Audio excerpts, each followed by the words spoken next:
Elles sont très bien connues, ces trois histoires de Luc 15. Ces trois histoires qui sont une parabole que Jésus a racontée. Une parabole est une histoire ou une allégorie, une image que Jésus a racontée pour expliquer une vérité. Et ici, Jésus va expliquer quelque chose parce qu'on lui fait des reproches. Il y a des pharisiens et des scribes qui s'approchent de lui et qui murmurent au verset 2 de Luc 15, qui murmurent en disant « Celui-ci, en parlant de Jésus, reçoit des pécheurs et mange avec eux. » Ce qui déclenche le fait que Jésus va raconter ces trois histoires, cette parabole de Luc 15, est une reproche qu'on lui fait. Et Jésus va répondre par rapport à cela. Et c'est important de comprendre ça. La réponse que Jésus va donner est celle de montrer comment est-ce qu'il peut recevoir des pécheurs et pourquoi.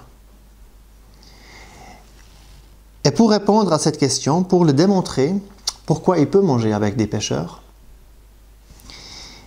Jésus va raconter trois histoires. Et dans les trois histoires, on voit trois choses qui reviennent chaque fois. La première chose, c'est qu'il y a toujours quelque chose qui est perdu. Dans la première histoire, il y a la brebis qui est perdue. Dans la deuxième histoire, une drachme est perdue. Dans la troisième histoire, c'est le fils qui est perdu.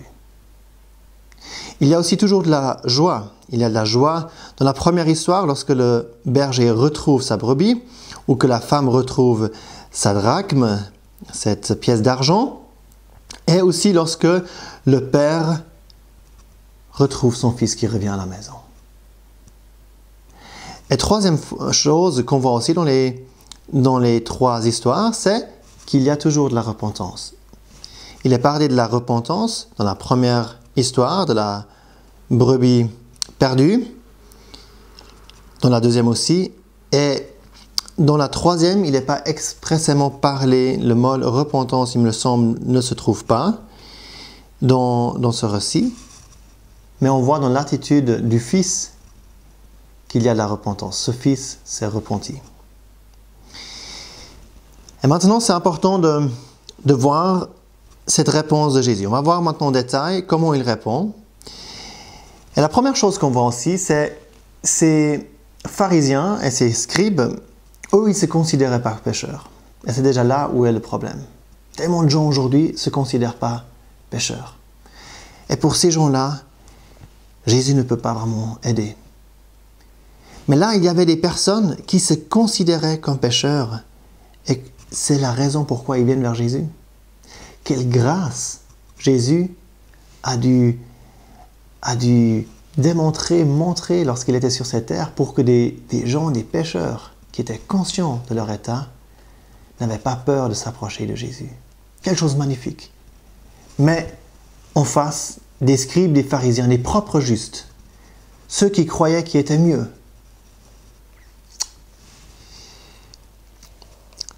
D'un autre côté, il faut aussi dire que la question que ces scribes et ces pharisiens posaient, si elle avait été vraiment honnête, elle aurait été justifiée. Dans le livre d'Habakkuk, au chapitre 1, verset 13, il y a un verset qui dit que Dieu a les yeux trop purs pour voir le mal. La parole de Dieu nous démontre et nous montre chaque fois de nouveau que Dieu est un Dieu saint, 3 fois saint. Saint veut dire séparé du mal. Dieu est un Dieu qui ne peut pas supporter le mal. Alors comment est-il possible que des pécheurs peuvent venir vers Jésus, le Fils de Dieu, et manger avec lui? Si cette question avait été posée vraiment sincèrement, on peut la comprendre pourquoi cette question elle est posée. Et Jésus va répondre à cette question. Jésus va nous montrer comment c'est possible. Et il va nous montrer que ce n'est pas seulement possible qu'il peut manger avec des pécheurs, mais comme on vient de le voir dans l'introduction, qu'il a de la joie. Il y a de la joie dans ces trois histoires. Alors nous allons voir maintenant, pour comprendre cette première histoire, qui est la brebis? Qui est le berger? Qui est la brebis? Ouvrons peut-être nos Bibles en Ésaïe 53. C'est un chapitre clé que tout le monde devrait connaître, vraiment, en Ésaïe 53, qui nous parle justement, qui va être une piste qui va nous aider à comprendre qui est cette brebis perdue. Et ce que ça veut dire d'être perdu. En Ésaïe 53, nous avons ce verset 6, où il est dit « Nous avons tous été errants comme des brebis. Nous nous sommes tournés chacun vers son propre chemin. » Jésus parlait de quelque chose qui était connu. Ces scribes, ces pharisiens, ils connaissaient bien l'Ancien Testament. Et ainsi, Jésus prend maintenant cette image de l'Ancien Testament, de cette brebis perdue dont il est déjà parlé ici, dans Ésaïe 53, et dit « Je suis ce bon berger qui va après cette brebis. » Parce que nous sommes tous des brebis errants, comme nous voyons ici. En Ésaïe 53, nous voyons donc que la brebis nous parle de tout le monde, y compris les pharisiens, y compris les scribes. Cette brebis nous parle de quelqu'un qui s'est tourné vers son propre chemin. Et voilà la chose clé pour comprendre qui est cette brebis et qu'est-ce que le péché. Parce que le péché n'est pas seulement mentir, voler, tuer. Le péché, c'est de s'en aller sur son propre chemin. Et aujourd'hui, on a tellement de théories de comment faire le bien, de comment faire ci et ça, mais on n'écoute plus Dieu. On veut tout faire avec notre propre force et sans Dieu. L'humanité s'est tournée vers son propre chemin. Encore, l'autre jour, j'étais dans la ville de Lausanne. J'ai parlé avec des jeunes qui me faisaient plein de théories sur qui était Dieu, ceux qui pensaient qui est Dieu, etc. Et qui ne comprenaient pas qu'on peut avoir une image de Dieu qui est en-dessus de nous, qui nous donne des directives, etc. Non, Dieu, c'était nous-mêmes, disait-il. Voilà un exemple parfait pour montrer des gens qui se sont tournés sur leur propre chemin. Et je leur ai répondu, vous savez, c'est pas très important ce que moi je pense de Dieu, ce que vous pensez de Dieu. Ce qui est important, c'est ce que Dieu pense de nous. Et Dieu pense de nous que nous sommes tous des brebis qui sont tournés vers son propre chemin. Et c'est là le péché, c'est là le problème. Et le résultat, c'est qu'on se perd. Et cette brebis est perdue. Et maintenant, nous allons voir qui est ce bon berger. On vient de voir maintenant la brebis perdue, ce sont nous. Nous qui sommes tournés vers notre propre chemin avec notre propre volonté. Mais là, l'histoire ne termine pas là. Il y a un berger. Et pour savoir qui est ce berger, ce bon berger qui vient après cette brebis, il faut tourner dans un livre de la Bible qui est l'Évangile de Jean, et au chapitre 10, où nous avons cette mention, où nous avons tout simplement écrit qui est ce bon berger. En Jean 10, et puis au verset 11, il est dit, et c'est Jésus qui parle là, « Moi, je suis le bon berger. » Quelque chose de magnifique. Mais maintenant, on voit dans notre histoire que ce berger, il est sorti. Et puis dans la Bible, on voit aussi que Jésus est sorti. En Jean 16, verset 28, par exemple, il est dit « Je suis sorti d'auprès du Père et je suis venu dans le monde. » Jésus est sorti d'auprès du Père et il est venu dans le monde. En Jean 6, verset 38 aussi, il est dit « Je suis descendu du ciel. » Et pourquoi est-il venu? Pourquoi Jésus est sorti? Pourquoi est-il venu dans ce monde? Matthieu 18, verset 11 nous donne la réponse.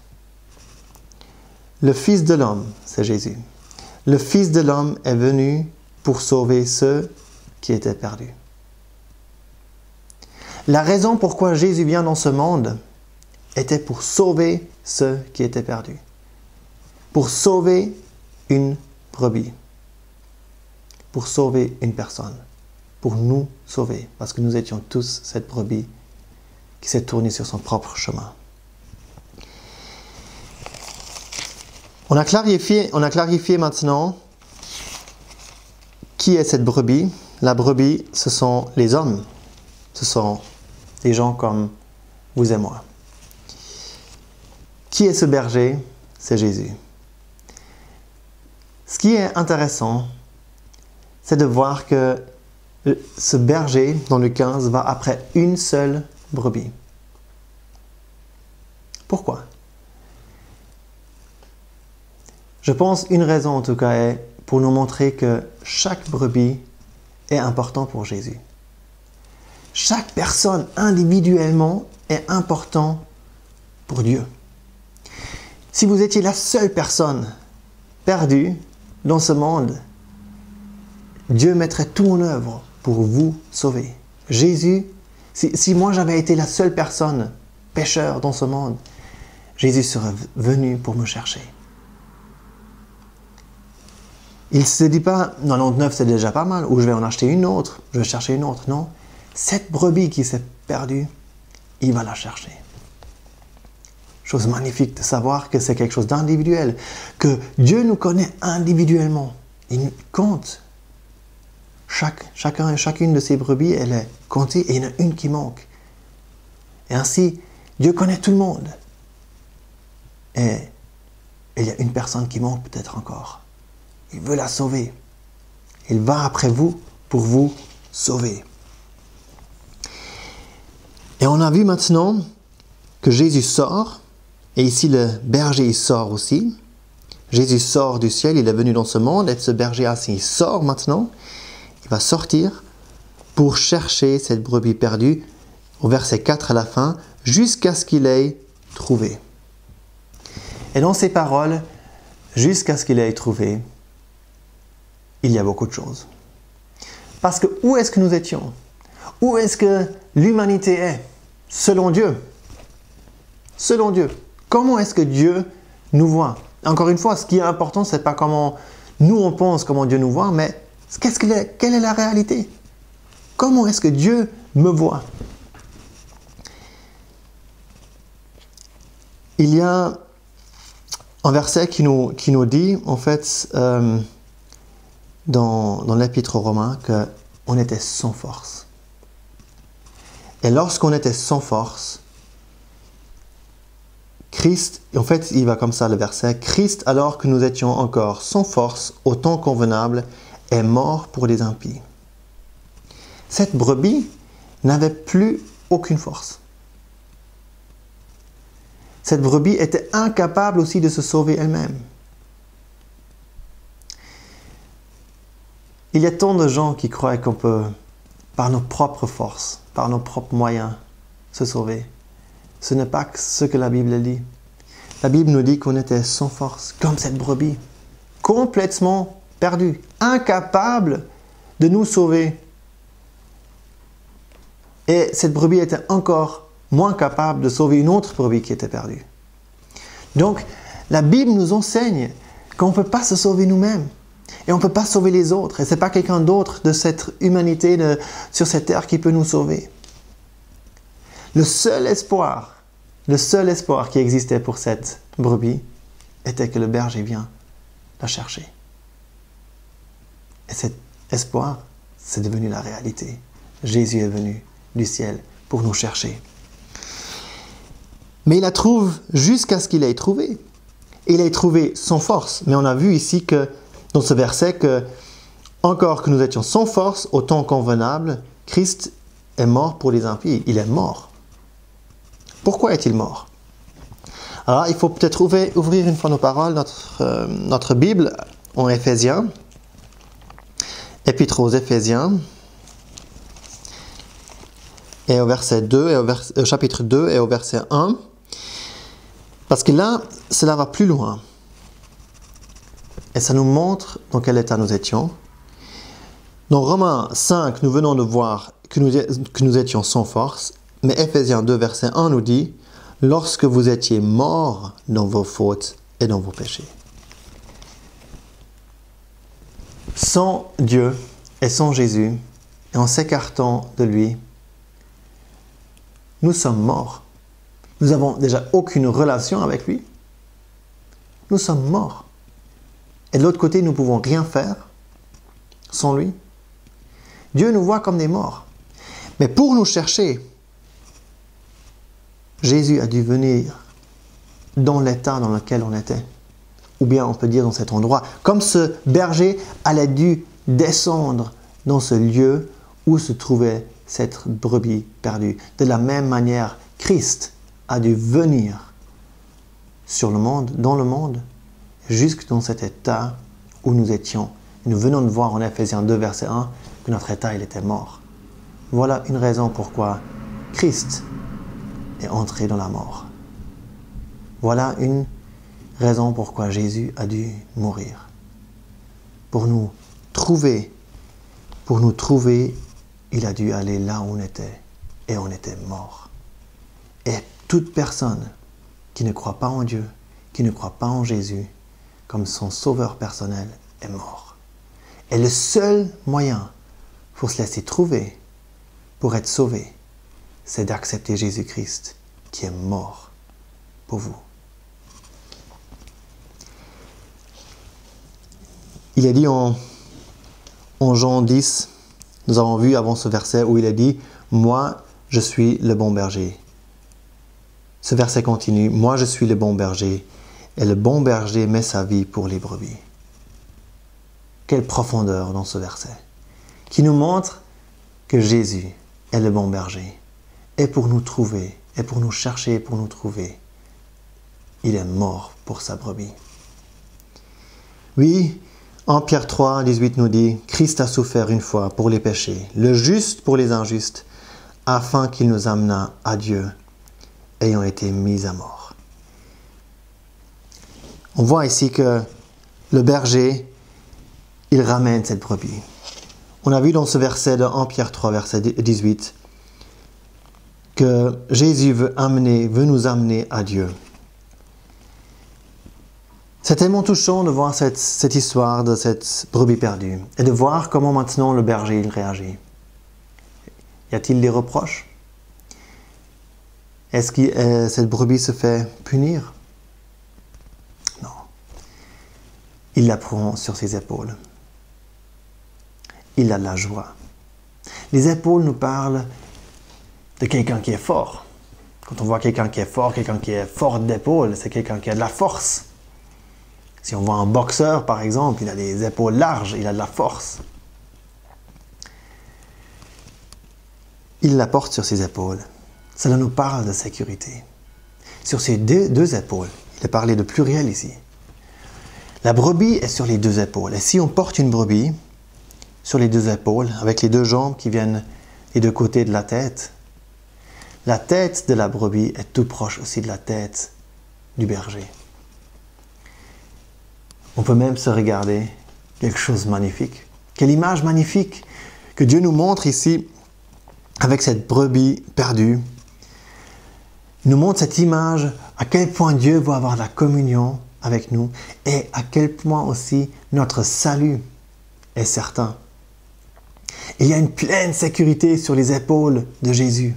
Nous n'avons plus besoin d'avoir peur de se perdre. La brebis savait que sur ses épaules, elle était sauvée. Et toute personne qui met sa confiance en Jésus-Christ est sur ses épaules fort. Il y a une pleine sécurité. On peut être sûr et certain qu'on est sauvé. Il n'y a donc aucune reproche qui est fait. Mais on voit à la fin cette dernière chose qui est dite. Au verset 7, « Je vous dis qu'ainsi il y aura de la joie au ciel pour un seul pécheur qui se repent, plus que pour 99 justes qui n'ont pas besoin de repentance. » Vous voyez, ces justes, ces propres justes, ces scribes et ces pharisiens, c'est leur langage. Eux, ils disaient qu'ils n'avaient pas besoin de la repentance. Mais nous avons vu que nous sommes tous des brebis errants. Tout le monde religieux, tout le monde doit se repentir.